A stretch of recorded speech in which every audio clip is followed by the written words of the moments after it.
Dans cette vidéo, je te parle de la période de Mercure en Lion, des 5 signes à qui cette période va servir. Par contre, aux 3 signes qui risquent de vivre cette période un peu plus difficile, je vous parle de la période rétrograde qui va avoir, que Mercure en fait en Lion va avoir, et également 3 grandes questions dont les signes dont je vais vous parler peuvent se poser comme question pour vivre cette période plus agréable. Alors, cette période de Mercure en Lion va bien sûr servir aux signes de feu, Bélier, Lion et Sagittaire, et également aux signes qui font un aspect, un sextile, donc un angle de 60 degrés au Lion. Donc, je parle des Balances et je parle des Gémeaux. Alors d'abord, pour parler de Mercure en Lion, qu'est-ce que je vais vous expliquer en fait, qu'est-ce que signifie Mercure en Lion? Alors Mercure, c'est notre personnage à l'intérieur de nous qui nous habite et qui a cet intellect vif, cette façon de communiquer, cette sociabilité.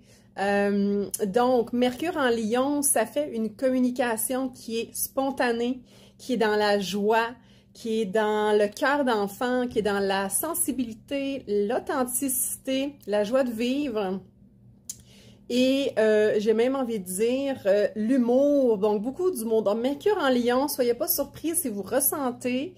Donc évidemment, ça va être encore plus favorable pour les lions, comme je le disais, les béliers, les sagittaires, gémeaux et balances. Donc, soyez pas surpris en ce moment si vous sentez que vous avez ce côté un petit peu taquin, vous avez envie de rigoler, vous avez envie de vous exprimer aussi au niveau de votre sensibilité et sans avoir peur de déplaire, sans avoir peur d'être jugé. C'est vraiment comme une énergie très pure d'enfant.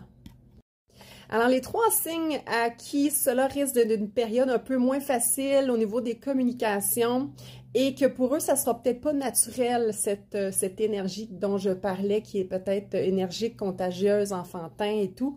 Alors, je parle des scorpions, des taureaux et des verseaux. Donc, ça risque de ne pas être très facile pour vous cette période. Vous risquez de peut-être sentir justement que c'est pas ce que vous avez envie d'exprimer. Donc, alors, pour vous, mes scorpions, mes taureaux et mes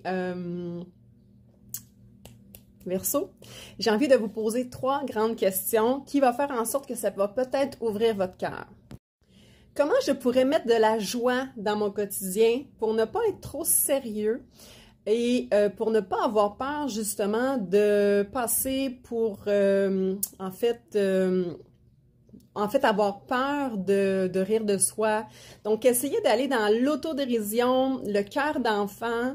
Et donc, une petite question, donc, qu'est-ce qui vous empêche, en fait, de vous exprimer avec authenticité, avec sensibilité, sans avoir peur de déplaire?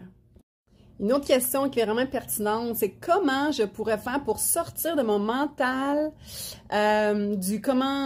qu'est-ce qui doit être fait, les conventions sociales, le jugement des autres, et qui me permettrait d'être dans mon cœur d'enfant sans avoir peur justement de déplaire, d'être jugé, d'être abandonné, d'être rejeté. Et une 3e question, comment je pourrais améliorer mes communications interpersonnelles pour justement avoir plus de facilité à exprimer ce que je ressens et parler avec mon cœur véritablement. Alors, je ne l'ai pas précisé, mais Mercure est en Lion actuellement. Donc, aujourd'hui, on est le 2 juillet et va le demeurer jusqu'au 2 septembre. Donc, c'est quand même une période assez importante. Je vais faire un petit bémol du 18 juillet au 10 août. Mercure va être rétrograde, toujours en Lion. Alors, ça va nous inviter justement à se poser ces questions dont je parlais pour amener une plus grande réflexion et pour améliorer justement la communication avec les autres. Alors voilà, j'espère que ça vous a plu. Je vous souhaite une belle période de Mercure en Lion. Gros bisous, bye!